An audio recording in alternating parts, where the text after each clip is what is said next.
Hi, it's Rabbi Lewis wishing you an early Shabbat shalom.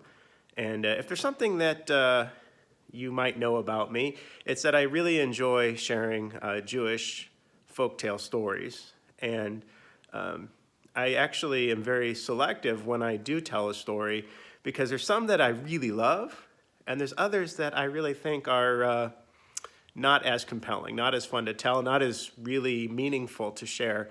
And I'll share with you some of my thinking behind it.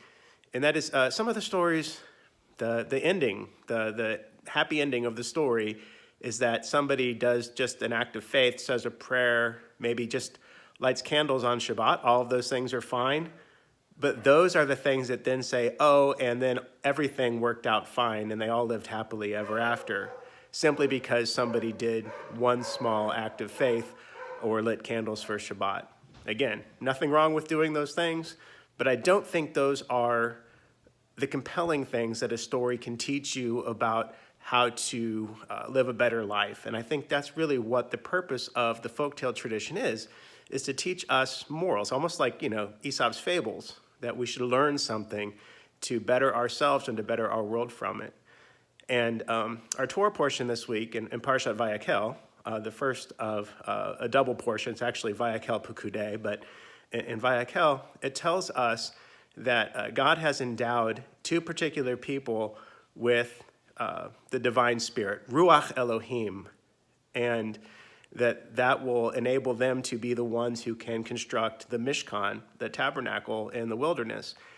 And Ruach Elohim is something that we should all aspire to, having this divine spirit within us. And it goes on to explain what that Ruach Elohim includes. It says, Chochmah, Tvuna, Da'at, Uvachoma Aseh. That is wisdom, discernment, knowledge, and the ability to do important work. And that's the crux of what I think the best of our folktale histories and also the Torah stories give us, is saying that the Spirit of God is what compels us to actually do good works.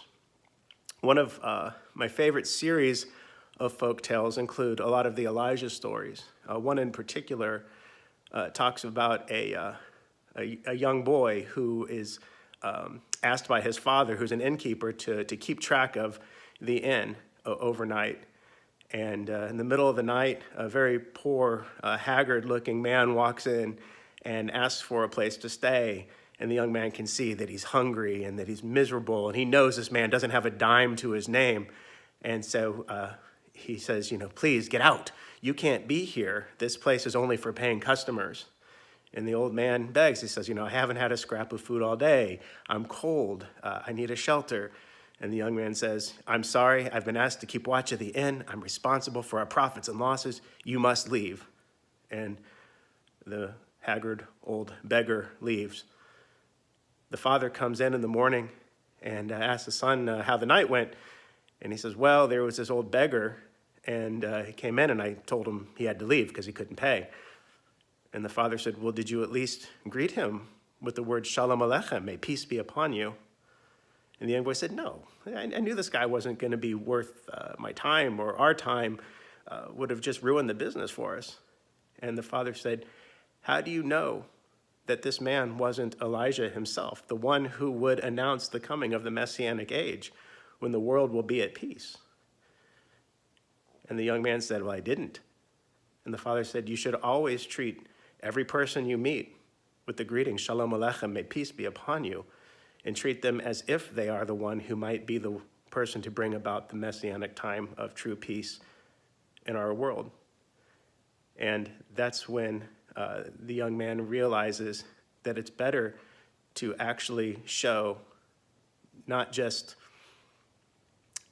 thinking about how to build things, how to earn, how to make money, but it's best to show wisdom, understanding, knowledge of consideration for what other people might be thinking and how I might be able to help them, and also to do good works in the world.